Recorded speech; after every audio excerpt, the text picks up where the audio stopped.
Hello guys, mumeze mute? Ni umuhungu wanyu Left Handa ugarutse nk'ibisanzwe muri Mining Enter Link. Ego, Mining Enter Link rero bakaba bazanye KYC. KYC isanzwe nk'indi yo muri za Pi na za Ruby. Mbere yuko baguha Verified ITRG, ugomba kuzabanza ugakora iyo KYC. Iyo KYC nta biba bigoye, ni ukuzajya ngenda muri Interlink ntiza nzahita mbibakorera video mbibereke, ni ibintu bizaba byoroshye ako kanya. Ego, nzahita mbibereka uburyo babikora. Ahubwo kano kanya ikintu cya mbere nyamukuru gihari ni uko ubu ngubu abantu bazaba validate muri icyo gihe bazajya bafasha kuverify abo bantu imyirondoro yabo n'ibiki, nibo bakenewe kano kanya. Muri Pi barabagiraga aba validate, murabazi abantu bakoraga validation. No muri Interlink rero nayo yazanye application ku bantu babishaka, abantu bashaka kuba aba validator. Ubishaka uranyandikira kuri nimero mba nashyizeho ngaho muri description, ukanyandikira ubundi warangiza nkaguha link yo kujoininga. Umuntu utazi ku bya applyinga yaza kumpa imyirondoro yiwe nkamwapplyingira.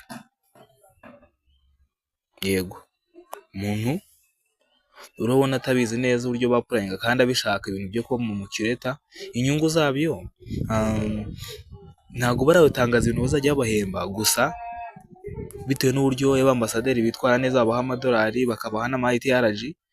Aho ndumva no bazajya baguha Verified ITRG bakaguha n'amadolari, bizajya biterwa nyine, ntago ibihembo barabishyira hanze, gusa nibyo nkeka bigiye bigendera no ku buryo bajya baha abambasaderi bisanzwe tu.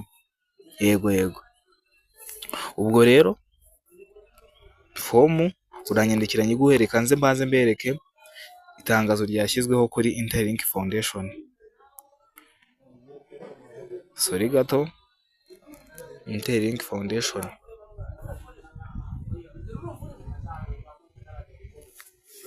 Interlink Foundation, dore ngibi hano, reka nze ndibasomera itangazo gatoya. Interlink Foundation has opened the creator application form.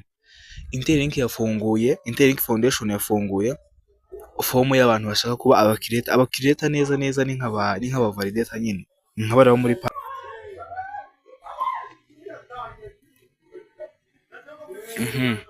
Rero dore ngibi abantu mushaka kuza, dore ngibi uburyo abantu mushaka kuza kujyamo, ndaza kubafasha mwese. Utabizi nyine ndabuha fomu, utabizi ubwo aranyandikira DM kuri WhatsApp tumufashemo, n'aba nyine yumva bishaka bya nyabyo. Yego, ikindi kandi abantu mushaka kuba abambasaderi nabwo ndabafasha nta kibazo, nkagufasha muri training byose, ubundi ukagenda ugategereza ukajya ukora task ibiki byose, wandikirwa ICS byose. Nizere ko abantu mwese mufite ITRX wallet, utayifite aranyandikira kuri WhatsApp nkamufasha, utaratangira mining nawe nuko naranyandikira nkamufasha. Urumva, ikintu cyose ufitemo ikibazo, security sako byose ndabafasha.